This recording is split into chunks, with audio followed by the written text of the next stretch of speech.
काय मग राखी पौर्णिमा जवळ आली आहे, भावाला बोलवायचंय. तुम्ही काय बेत केलाय?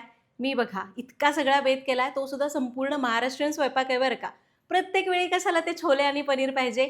आपल्या पदार्थांना पण प्राधान्य द्यायला नको का? या दाखवते मी काय काय केलंय. तर आपण केलेली आहे मस्त चमचमीत बटाटा, वाटाणा आणि मटकीची भाजी. त्याच्यासोबत छान अशी गोडसर शेवयाची खीर, मसाले भात केलेला आहे, सोबतीला आहेत छोटी-छोटी कांदा भजी, साधा भात आहे, वरण आहे, टमटमीत फुगलेल्या पुऱ्या आहेत आणि सोबतीला आहे गोड गुलाबी अशी नारळाची वडी. दिसायला काय सुरेख दिसतीये बघा. आपले सगळे पदार्थ आहेत, करायला एकदम सोपे आहेत. जिथं जाईल तिथं पंजाबी मेनूच आजकाल मिळतो. पण आपण आपल्या पदार्थांना पण करायला सुरुवात केली पाहिजे. त्यासाठी हा व्हिडिओ शेवटपर्यंत बघा आणि आवडला तर तुम्हालाही माहिती काय करायचंय? लाईक करा. नमस्कार, सरिताच्या स्वयंपाकघरात म्हणजेच आपल्या सरिताज किचनमध्ये आज आपण करणार आहोत राखी पौर्णिमेसाठी खास अशी स्पेशल थाळी. आणि या थाळीमध्ये आपण सगळे पदार्थ आपल्या महाराष्ट्रीयन पद्धतीचे करणार आहोत. स्टेप बाय स्टेप सगळ्या रेसिपीज तुम्हाला व्यवस्थित सांगितलेल्या आहेत. रेसिपीला सुरुवात करूया.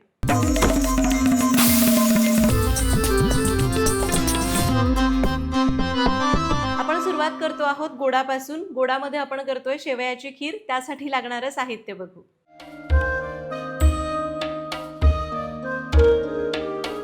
साहित्य बघितलं, अगदी रोजचं साहित्य लागतं. आता माझ्या पद्धतीची शेवयाची खीर बघा हां. तर कढई गरम करायला ठेवली आहे. त्याच्या आधी जे दूध आपण घेतलंय ना 2 लिटर दूध, ते मी परत उकळायला ठेवलंय. ऑलरेडी उकळलेलं आहे, पण आता मी उकळायला ठेवलंय. दुसरीकडे एका कढईमध्ये आपण घेऊया ते तूप. तर साधारण एक 3 ते 4 चमचे तूप मी घेतेय. आता झालं, तूप चांगलं गरम झालं की यामध्ये घालूया शेवई. इथं मी ही बाजारातली तयार शेवई वापरते, जी थोडीशी भाजलेली असते. तुमच्याकडे जर घरात केलेली शेवई असेल रव्याची किंवा गव्हाची, ती केली तरी पण चालणार आहे. आता आपण काय करूया, ही शेवई अशी पिवळसर रंगावर आहे ना, हलकी पांढरट रंगावर येईपर्यंत भाजून घेऊया. आणि हे बघा, शेवई आपण एक 3 ते 4 मिनिटं भाजली. आता ही शेवई भाजत असतानाच मी घालते काजूचे तुकडे, बदामाचे तुकडे. तुम्हाला जे आवडतं ते ड्रायफ्रूट तुम्ही वापरू शकता. आणि यालाही 2 मिनिटं शेवई बरोबर भाजून घेऊया. आणि हे बघा, ड्रायफ्रूट आपण एक 2 मिनिटं शेवई बरोबर भाजले. यामध्ये घालायचंय पाणी. साधारण एक वाटीभर पाणी मी घातलं असेल. पाणी घातलं की यामध्ये घालायची आहे साखर. साखर घालू आणि याला चांगलं मिक्स करूया. साखर याच्यात चांगली विरघळवून घ्यायची आहे. तर साखर याच्यामध्ये चांगली आपण मिक्स केली, ती विरघळली आहे. आता यावर झाकून याला ना एक 3 ते 4 मिनिटं मंद आचेवर शिजवून घ्यायचं. साखरेच्या पाण्यामध्ये जेव्हा शेवई शिजते ना, ती सगळा गोडवा त्या साखरेतला असा ॲब्झॉर्ब करते, म्हणजे ओढून घेते आणि शेवई खिरीमध्ये गोड लागते. आपण जर ही शेवई डायरेक्ट अशीच दुधात घातली आणि मग वरनं साखर घातली तर काय होतं, फक्त दूध गोड होतं आणि शेवई सपक सपक लागते. त्यामुळे आधी शेवई थोडीशी साखरेच्या पाण्यामध्ये शिजवून घ्यायची, चवीला छान लागेल. 3-4 मिनिटं याला शिजवून घेऊया. आणि 3 ते 4 मिनिटं शेवई या साखरेमध्ये छान शिजून गोडसर झालेली आहे. दुसरीकडे आपलं दूध पण मस्त उकळलेलं आहे. आता आपण काय करूया, या उकळत्या दुधामध्ये शिजवलेली शेवई घालायची. शेवई घालून याला चांगलं मिक्स करून घेऊया. आता हे तुम्हाला थोडंसं पातळ वाटतंय, थोडं नाही बरंच पातळ वाटतंय, पण शेवई दुधामध्ये जशी शिजत जाईल तसं तसं हे थोडंसं घट्ट होईल. आता दुधाला उकळी आलेलीच आहे. शेवई याच्यामध्ये घातली. याला एकदा चांगलं मिक्स करूया आणि गॅस कमी करून याला 5 ते 7 मिनिटं मंद आचेवर असंच शिजायला ठेवून देऊया. आता माझ्याकडे केशर नव्हतं. जर तुमच्याकडे केशर असेल तर जेव्हा आपण दूध उकळतो ना, तेव्हाच ते केशर त्याच्यामध्ये घाला. माझ्याकडे केशर नाही आहे, म्हणून मी काय करते, थोडासा फूड कलर यामध्ये घालते, खाण्याचा रंग. अगदी 1-2 थेंब घातला. याला मिक्स करूया आणि मंद आचेवर 5-7 मिनिटं शिजायला ठेव. वेळ वाया घालवायचा नाही आहे. जोर खीर उकळते तोपर्यंत आपण पुरी करायची आहे. पुरीसाठी लागणारं साहित्य बघू.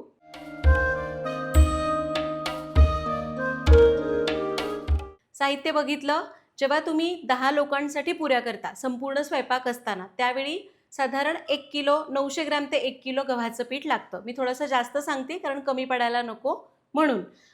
पण आता आपण एवढं पीठ मळणार आहोतच, पण ह्या व्हिडिओसाठी मी करते. मला ॲक्च्युली इतक्या पिठाची गरज नाही आहे. तुम्हाला मी दाखवलं प्रमाण, पण मी फक्त 2 कप साधारण पीठ वापरून कणिक मळणार आहे. कारण आम्ही 3 ते 4 लोकांनाच मी पुऱ्या करणार आहे. 2 कप गव्हाचं पीठ घेतलं. तुम्ही 1 किलो घ्या. त्यामध्ये आपण घालूया चमचाभर बारीक रवा. जर 1 किलो घेताय तर 6 ते 7 चमचे रवा लागतो. चवीपुरतं मीठ, थोडीशी पिठी साखर घालतीये. पिठी साखरेमुळे पुरीला छान रंग येतो म्हणून घातली जाते. आणि 1 चमचा तेल. इथं मी 1 चमचा घातलाय. तुम्ही 1 किलोला जे प्रमाण दिलंय त्याप्रमाणे घाला. आणि हे आपलं सरिताज किचनचं लाकडी घाण्याचं तेल आहे, जे शुद्ध पारंपरिक आहे, ज्यामध्ये आपण केमिकल्स वापरत नाही. एकदा जरूर वापरून बघा. ऑर्डर करण्याची लिंक डिस्क्रिप्शन बॉक्समध्ये दिलेली आहे. आता याला चांगलं मिक्स करून घेऊया. तर बाकीचे पदार्थ कसं आम्ही सगळेजण डब्यांमध्ये भरून नेतो, पण पुऱ्या कसं आम्ही तेवढ्याच तळतो, त्यामुळे मी पुरीसाठी जास्त कणिक मळत नाही. पण तुम्हाला 1 किलोचं प्रमाण दिलंय, 10 लोकांसाठी तुम्ही तेवढ्या प्रमाणामध्ये मळून घ्या. हे सगळं आपण मिसळून घेतलं. यामध्ये थोडं थोडं पाणी घालूया आणि याला घट्ट मळूया. लक्षात घ्या, पुरीची कणिक चपातीसारखी पातळ नसते. ती थोडी घट्ट ठेवायची, म्हणजे पुऱ्या छान फुगतात, लाटता येतात आणि तेलकट होत नाहीत. थोडं थोडं पाणी घालूया आणि याला घट्ट मळूया. आणि हे बघा, याला मी असं घट्ट मळून घेतलंय. आपण 2 कप गव्हाचं पीठ आणि 1-1.5 चमचा रवा घेतला होता. त्यासाठी मला 1 कपाला थोडं कमी पाणी लागलं. आणि आपलं हे पुरीचं पीठ मळून झालंय. आपण याला थोडंसं तेल लावूया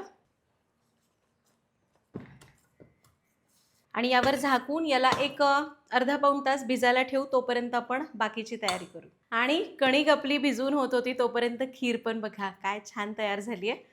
तो रंग काही कामाचा नव्हता, त्याचा रंगच आलेला नाही आहे. असो. आणि हे बघा, छान आपली दाटसर अशी खीर तयार झाली आहे. मग अशी पाणी पाणी वाटत होतं की नाही, आता बघा छान याला कन्सिस्टन्सी आलेली आहे. आता सगळ्यात शेवटी यामध्ये घालूया वेलची पावडर आणि पिस्ते, ज्याशिवाय माझा कुठलाही गोड पदार्थ तयार होत नाही. याला मिक्स करून घेऊया. याला मिक्स करून घेतलं आणि आपली ही शेवयाची खीर तयार झाली. आता आपण करणार आहोत मटकी आणि बटाट्याची भाजी. त्यासाठी लागणारं साहित्य बघू.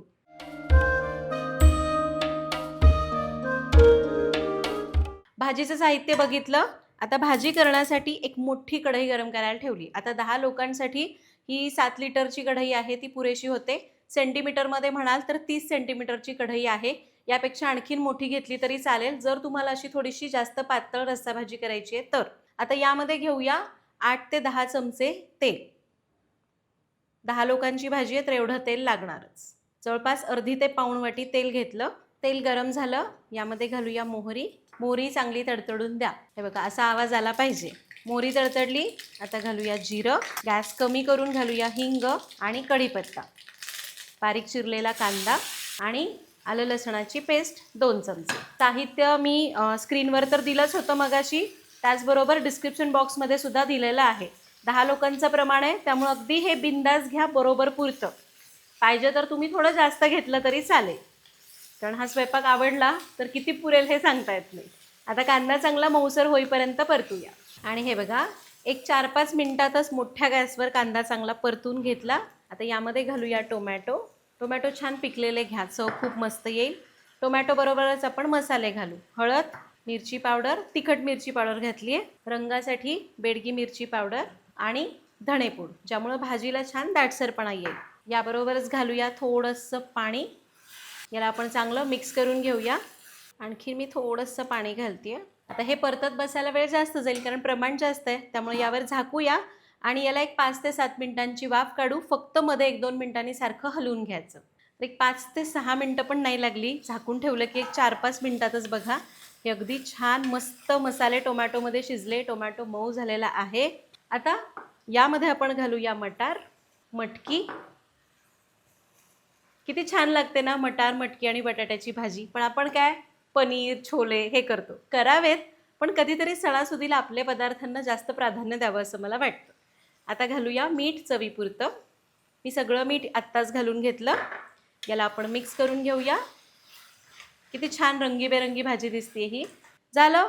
याच्यावर झाकण ठेवूया. 2 ते 3 मिनिटांची वाफ काढूया. आणि मटकी आणि मटार घालून 2-3 मिनिटांची वाफ काढली. अशी भाजीसुद्धा बेस्ट लागते. बटाटा घालण्याची पण गरज नाही आहे. याला मिक्स करूया. आता यामध्ये घालूया उकडलेला बटाटा. बटाटा फोडी करून घालायचा नाही, असा हाताने मोडून घालायचा बरं का. हाताने असे चंक्स करायचे. याने काय होतं ना, एखादा बटाटा असा मॅश होतो, थोडंसं असं त्याचा चुरा पडतो आणि त्यामुळं भाजीला दाटसरपणा चांगला येतो. बटाटा घातला. मला आधीचं मीठ थोडं कमी वाटते म्हणून मी एक अजून अर्धा चमचा मीठ घातलं. आता बटाटा घालू. याला चांगलं मिक्स करून घेऊया आणि याला परत 2-3 मिनिटांची वाफ काढूया. 2-3 मिनिटं बटाट्याला काढली वाफ आणि आपली ही सुकी भाजी तयार झाली. पण आपल्याला सुकी नको आहे, आपल्याला करायचा आहे रस्सा. रस्सा करायचा आहे तर यामध्ये घालायचं आहे गरम पाणी. तर इथं मी पाणी आधीच गरम करायला ठेवलं होतं. हे गरम पाणी यामध्ये घालूया. पाण्याचा अंदाज घेत घेत पाणी घालायचं बरं का, आणि गरम पाणीच घालायचं, गार पाणी घालायचं नाही. याला मिक्स करूया. ही आत्ता भाजी तुम्हाला थोडी पातळ वाटत असेल, पण जेव्हा आपण हिला उकळू तेव्हा हिला छान असा दाटसरपणा येईल. पाणी घातलं, याला मिक्स करून घेऊया आणि याला मंद आचेवर साधारण एक 7 ते 8 मिनिटं असं ठेवून द्यायचं.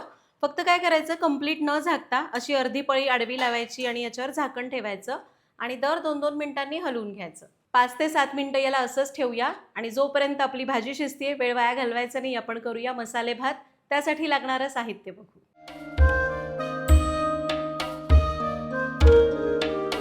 साहित्य बघितलं. आता मी करते कुकरमध्ये हा भात, कारण माझ्याकडे 6.5 लिटरचा हा मोठा कुकर आहे. त्याच्यात अर्धा किलो तांदळाचा भात बसतो. पण जर तुम्ही कोलम तांदूळ वापरताय ना, तर हा कुकर पुरणार नाही. सरळ मोठ्या पातेल्यात करा. तेल साधारण एक 50 ग्रॅम तापवलं. तुम्ही तुपातही करू शकता. त्यामध्ये खडे मसाले घालूया. तमालपत्र, दालचिनी, लवंग, मसाला वेलदोडा, हिरवा वेलदोडा, एखाद दुसरा खडा मसाला नसला तरी चालतो. हे खडे मसाले घातले. गॅस कमी करून मोहरी घालायची. मोहरी चांगली तडतडू द्या. आता घालूया जिरं. खरं तर आधी मोहरी घालायला हवी, पण एकदम मसाल्याचं ताट हातात आलं, कारण कधी कधी काय होतं ना, याच्यामधलं लवंग आणि मिरं उडून बाहेर येऊ शकतं. मोहरी तडतडली. आता घालूया हिंग, कढीपत्ता आणि उभा पातळ चिरलेला कांदा. अर्धा किलो तांदळाला एक 4 कांदे पुरतात. गॅस मोठा करूया आणि हे सगळं चांगलं परतून घेऊया. तर कांदा बघा आपण मस्त परतला. आता यामध्ये घालूया आलं लसणाची ताजी पेस्ट. आलं लसूण पेस्ट छान परतली. आता यामध्ये घालूया टोमॅटो. इथं मी टोमॅटो जास्त घातला नाही, तुम्हाला पाहिजे तर आणखीन थोडासा टोमॅटो वाढवता येईल. टोमॅटोसोबतच आपण मसाले घालूया. हळद, मिरची पावडर आणि इथं मी गोडा मसाला घेतला आहे, त्यातला थोडा मी इथं घालते, थोडा आपण परत घालणार आहोत. यामध्ये आपण घालू थोडंसं पाणी. याला मिक्स करून घेऊया. आता टोमॅटो आणि मसाले एक 2 मिनटं याच्यात परतून घेऊ. मसाले टोमॅटो छान परतलं. आता यामध्ये जातील भाज्या. मी इथं बटाटा आणि मटारच घालते. तुम्ही याच्यामध्ये गाजर घालू शकता, फरसबी घालू शकता. आता याला आपण चांगलं मिक्स करून घेऊया. चवीपुरतं मीठ घालायचं राहिलं. भाज्यांपुरतंच मीठ घातलंय मी. याला चांगलं मिक्स केलं. आता यावर जस्ट असं वरच्यावर झाकण ठेवायचं, झाकण लावायचं नाही आणि याला ना एक 2 मिनिटांची वाफ काढूया. 2च मिनिट आपण याला असं वाफ काढली वरच्यावर झाकण ठेवून. याला आपण एकदा परत मिक्स करूया आणि यामध्ये घालूया तांदूळ. तर तांदूळ हा कणी तांदूळ घेतला. मला कणी तांदळाचा मसाले भात आवडतो. हा मी स्वच्छ धुवून घेतला. याच्यामध्ये तांदूळ घालू. कोलम तांदूळ घेता तर एक 15 मिनटं तरी स्वच्छ धुवून भिजत घाला. अर्धा तास भिजवला तरी चालतो. तुकडा तांदळाला शक्यतो नाही भिजवायचं. तांदूळ हलक्या हाताने मिसळून घेऊया. तुम्हाला अगदी लागलं तर याच्यामध्ये भाज्या घातल्या ना, त्यात थोडंसं वांगं घातलं, बटाटा घातला, गाजर घातलं, फरसबी घातला तरी चालेल. तांदूळ यामध्ये चांगले मिसळले. आता यामध्ये घालायचं आहे पाणी. तर अर्धा किलो तांदूळ होते. वजनाने म्हणाल ना तर माझ्याकडे मोठा कप आहे, त्याने 2 कप भरून तांदूळ होतात. तर मी तांदळाच्या 1.5 पट म्हणजे 3 कप गरम पाणी घालते आहे. कुकरमध्ये करायचं तर 1.5 पट पाणी, कढईमध्ये किंवा पातेल्यात वर शिजवून करताय तर दुप्पट पाणी,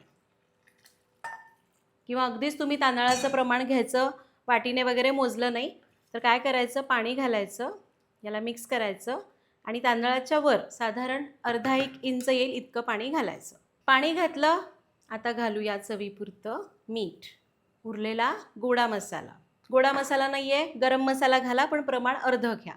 मिरच्या अशा वरून घालायच्या, याचा फ्लेवर छान उतरतो. आणि घालायची आहे भरपूर अशी कोथिंबीर. याला मिक्स करायचं. यामध्ये चमचाभर तूप घालायचं. कुकरचं झाकण आणि 1 शिट्टी. माझ्या कुकरला 1 शिट्टी पुरते. तुमच्या कुकरला जशा शिट्ट्या लागतात तशा करून घ्या. जोवर आपला भात आपण फोडणीत येत होतो, दुसरीकडे आपली भाजी पण झालेली आहे. कशी रटरट शिजते बघा आणि काय रंग आलाय, एकदम झकास. आता एक गोष्ट मी साहित्यात सांगायचं राहिलं होतं. यामध्ये थोडा गरम मसाला घालायचा.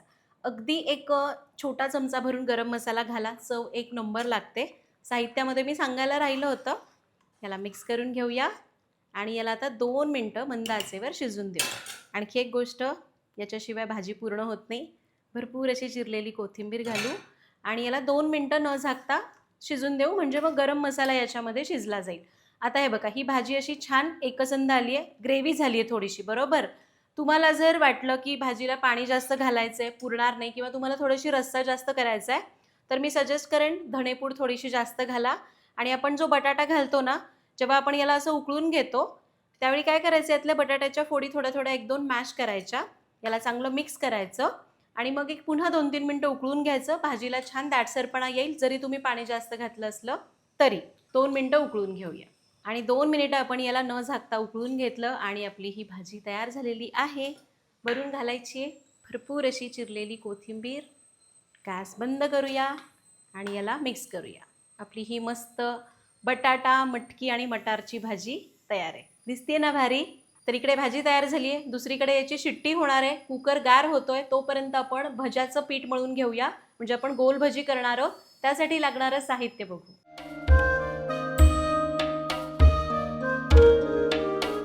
तर भज्याचं साहित्य बघितलं, आता आपण लगेच भज्याचं पीठ मळून घेऊया.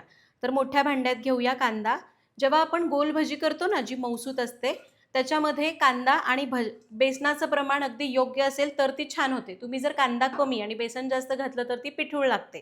तर प्रमाण तुम्हाला समजलंच. आता करताना बघा, आधी मी इथं कांदा घेतला, त्यामध्ये आपण घालूया मीठ, ओवा आणि कोथिंबीर. लगेच पीठ घालायचं नाही. आता ओवा, मीठ या कोथिंबीर आणि कांद्याला चांगलं चोळून लावायचं. याने काय होतं, कांद्याला सुद्धा त्या मिठाचा छान स्वाद येतो. हे झालं. आता यामध्ये घालूया बेसन.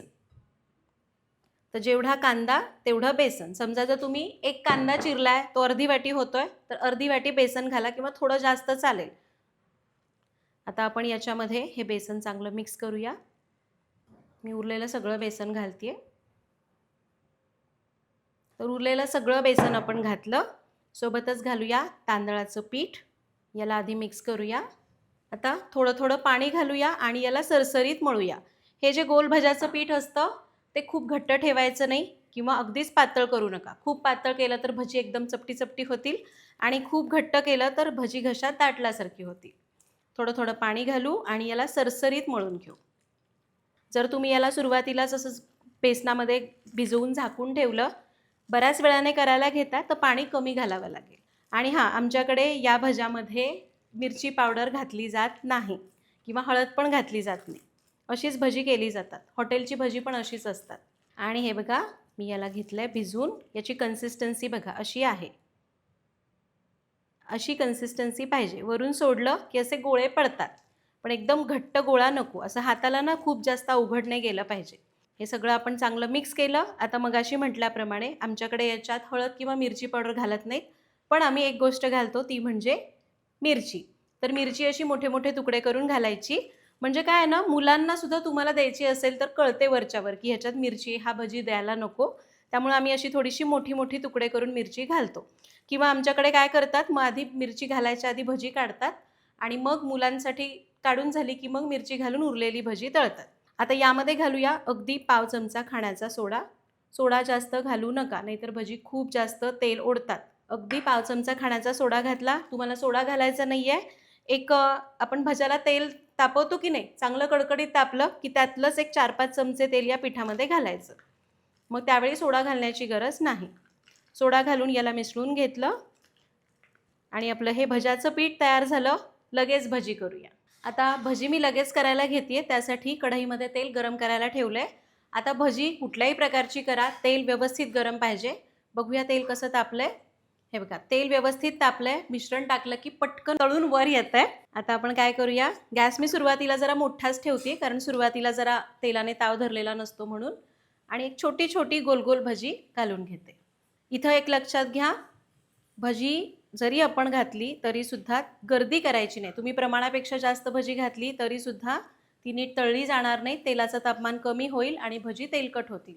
आणि तेल जास्त तापलेलं असेल तर भजी वरनं करपतील, आतून पिठूळ राहतील. मावतील एवढी भजीच यामध्ये सोडूया. आता तेलाने ताव धरलाय, गॅस मी कमी करते. बरेच जण म्हणतात की ताई, आम्ही जेव्हा भजी तळतो तर याला फेस का येतो तेलाला. तर बेसन तुमचं कसं आहे त्याच्यावर असतं. कधी कधी एखाद्या बेसनाला खूप फेस येतो, एखाद्याला नाही आहे. आता बघा, भज्यांनी छान आकार धरलेला आहे. भजी व्यवस्थित सेट झाली. आता याला गोल गोल फिरवत मंद आचेवर तळून घ्यायचं. सुरुवातीचा एक अर्धा मिनिट तसंच सोडून द्यायचं. भज्यांनी छान आकार धरला की याला गोल गोल फिरवत मंद आचेवर तळून घेऊया, असा हलका सोनेरी तांबूस रंग येईपर्यंत. आणि हे घ्या, भजी मस्त रंगावर तळून झाली. हे बघा, झाली ना एकसारख्या रंगावर तळून. याला काढून घेऊया, भजी अशी काढून घेऊया. आणि या भज्यांकडे तुम्हाला बघून वाटतंय का ही जरा तरी तेलकट झालेली आहेत? अजिबात तेलकट झालेली नाहीत, परफेक्ट भजी तयार झालेली आहेत. भज्याचा मी एकच घाणा काढणार आहे, आमच्याकडे असं केलं जातं. आणि त्यानंतर जेवायला बसायच्या जस्ट आधी बाकीची उरलेली भजी केली जातात. आणि इकडे आपला मसाले भात बघूया. मस्त वाफ आली आहे बघा, मसाले भाताचा मस्त घमघमाट आला आहे. आणि हे घ्या, आपला भात अगदी मस्त शिजलेला आहे. यामध्ये मी तिखटपणाला फक्त मिरची घातली आणि ह्याच्यामध्ये जो आपण खडे मसाले घालतो की नाही, त्याच्यामुळं याला एक वेगळाच स्वाद येतो. याच्यामध्ये मी वेगळा गरम मसाला घातला नाही, कारण आपण गोडा मसाला घातला होता. वरून घालूया मस्त अशी ताजी ताजी कोथिंबीर. आणि आपला मसाले भात तयार आहे, भाजी तयार आहे, मसाले भात तयार आहे, भजी तयार आहेत, खीर तयार आहे. मी याच्यासोबत वरण भात आणि कोशिंबीरसुद्धा केलेली. आता त्याची रेसिपी काही शेअर करणार आहे, तुम्हाला बऱ्याच व्हिडिओमध्ये मी दाखवलेली आहे. आता पटकन पुऱ्या करूया आणि गरमागरम पान वाढून घेऊ.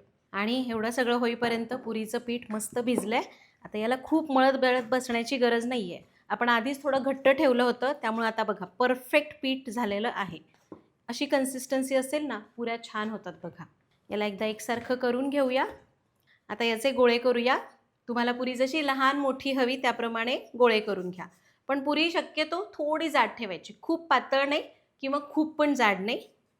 छोटे छोटे गोळे करूया आणि लगेच पुऱ्या लाटून घेऊ.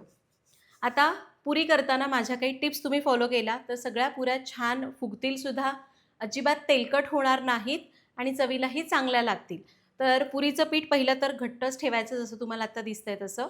पुरी लाटताना सगळीकडनं एकसारखी लाटायची. अगदी तुम्हाला पातळ पुऱ्या हव्यात तरीसुद्धा सगळीकडनं एकसारख्या लाटायच्या. लाटत असताना शक्यतो पिठाचा वापर करूच नका, पण अगदीच लागलं तर थोडंसं पीठ लावू शकता, पण खूप पीठ लावू नका, नाहीतर सगळ्या तेलामध्ये पीठ सुटून ते तेल खराब होऊ शकतं. आणि पुरी तळत असताना तेल व्यवस्थित गरम पाहिजे. पुरी टाकताना गॅस मोठा ठेवायचा. पुरी अशी टम्म फुगून वर आली की गॅस कमी करायचा, पुरी उलटायची आणि तळून घ्यायची. पुरी तळायला फार वेळ लागत नाही. अशा प्रकारे आपण सगळ्या पुऱ्या तळून घेऊया. आणि जेवढ्या लागणार आहेत तेवढ्या पुऱ्या मी तळून घेतल्या. छान फुगलेल्या मस्त पुऱ्या तयार झाल्यात, अजिबात तेलकट झालेल्या नाही आहेत. आणि त्याच्यासोबत आपला बाकीचा संपूर्ण महाराष्ट्रीयन स्वयंपाक तयार आहे. मसाले भात झालेला आहे, मटकी बटाटा आणि वाटाण्याची भाजी तयार झाली आहे, सोबतीला शेवयाची खीर तयार झाली. याचबरोबर मी नारळाची वडीसुद्धा ठेवलेली आहे. किती सुरेख दिसते बघा. ही नारळाची वडी कशी करायची त्यावर ऑलरेडी व्हिडिओ केला आहे, तुम्ही बघू शकता. सोबत नारळी भात केला तरी पण चालेल. मस्त भजी तयार झालेली आहे त्याच्यासोबत आणि या टमटमीत फुगलेल्या पुऱ्या. तर अशा प्रकारे आपला हा संपूर्ण स्वयंपाक तयार झाला आहे. तुम्ही पण या पद्धतीने ही रेसिपी नक्की करून बघा. कसं आहे ना, महाराष्ट्रीयन सण आहे तर आपल्या पदार्थांना सुद्धा प्राधान्य द्यायला पाहिजे. त्यामुळे दरवर्षी माझा हाच प्रयत्न असतो की असे पदार्थच या सणासुदीला तुमच्यासोबत शेअर करण्याचा. तुम्हाला जर ही आयडिया आवडली असेल तर व्हिडिओला लाईक नक्की करा.